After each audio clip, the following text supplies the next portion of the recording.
Alright everyone, we have a lot of Michigan primary fallout stuff to talk about, but first, separately, we're going to talk about Nikki Haley and her immediate reaction to, once again, taking second place. Yay, I've taken silver in 4 of the 5 starting states, other than Iowa, where Ron DeSantis managed to grab that up and then dropped out. Nikki Haley is very proud of herself for coming in second place in a 2-person race, and she thinks that's an accomplishment. I'm leaning towards the she's actually delusional angle, as opposed to there's any deeper meaning behind her remaining in angle. And that's partially because, link in the description archived, of course, of her statements here. She's saying, well, it's entirely possible the Republicans have turned into the party of Trump. I fail to see the problem with this. You finally have somebody who has winning ideas, is well out ahead for the general election on basically every possible metric.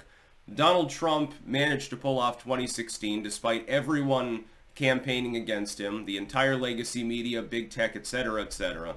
The whole uniparty, much of his own party, his own power structure not, serving his purpose at all, and in fact trying to stab him in the back. You went on to 2018. Trump candidates did generally well, actually. A lot of people say, well, Donald Trump lost us the 2018 midterms. No, you lost the House, which typically happens in off elections to the party that holds the White House. Historically, that's fairly normal. You managed to gain the Senate, so again, I don't see exactly how Donald Trump was a loser there. In 2020, we all know that there were shenanigans. That's quite clear. Despite the shenanigans, Trump again, despite being 7.5 points behind in the polling aggregate on Election Day, supposedly only lost by a couple 100,000 votes. That's impressive. That's not a terrible loss. It's not like the drubbing that Biden is likely going to have for the 24 election, by the way. 2022, Trump's not even in office. He still, for some reason, gets blamed for losing things for the Republican Party. It's TDS bullshit. Yes, Nikki Haley, indeed, the party has become a populistic party, by and large. The lay Republicans, as well as independents like myself, who support the populistic sentiment of Trump and Rand Paul and some of these others, have decided that the old school neocon, very, very pro-war war hawking, like Nikki Haley is, corporate welfare, wokeness light, etc., of the traditional standard post-Reagan Republican, is no longer fitting to the modern age. And this began before 2016. The foreshock was the Ron Paul revolution and the Tea Party and things like that. It's been happening for a while. But those attempts to overhaul the GOP were unsuccessful. They had limited success. Trump has managed to be very successful in overhauling the party. We're going to see an RNC that's run by people that he favors. Who that is remains to be seen. Laura Trump will probably have a role. I would like Scott Presler and Lee Zeldin to have a role. I think that would be very positive. Get Lee Zeldin to run it and get Presler and Laura Trump to advise, and I think that's a winning ticket. That incarnation of the RNC's leadership would last quite a while because I think it would be fairly popular. Oh, we're actually going to fund all of our candidates and not throw some of them under the bus unless they've done something drastically insane or something like that. Instead of throwing $10 million to a Republican v. Republican race in Alaska, like they did in 2020, we could give that to a candidate who's basically in a 50-50 race like Herschel Walker. We could get him elected. He wouldn't have lost the Senate. Nikki Haley's salty, though, over this because she's not that kind of winner. She represents that old, outmoded ideology of the Republican Party, which pissed me off for decades. This is why I'm not a Republican. The Republicans could revert back to Bushite neocon any time, which I think would be regrettable. Right now, though, it is effectively a quasi-populistic political party. When people howl about how that's extremist, yes, it's very, very extreme to want to give broad tax relief to the middle and working classes. It's very extreme not to want to bomb third world countries for absolutely no reason and start a bunch of wars on credit. It's insane to think that borders actually exist. These are topical views. In fact, the norm for Democratic candidates as well, at least when they're campaigning, up until the 2020 election. Even Hillary Clinton sounded about the same. She's like, well, I'm not in favor of open borders. No, I'm not in favor of screwing. She'd talk a big game. She'd never actually follow through with it had she been elected. She would have started wars and done belly up to the bar, I'm one of the big boys shit, and done that bravado thing that she's actually pretty good at, and been very stern with other countries and warned them, I've got a little red button, I'm going to press it if you get in my way, because I'm Madam Hillary.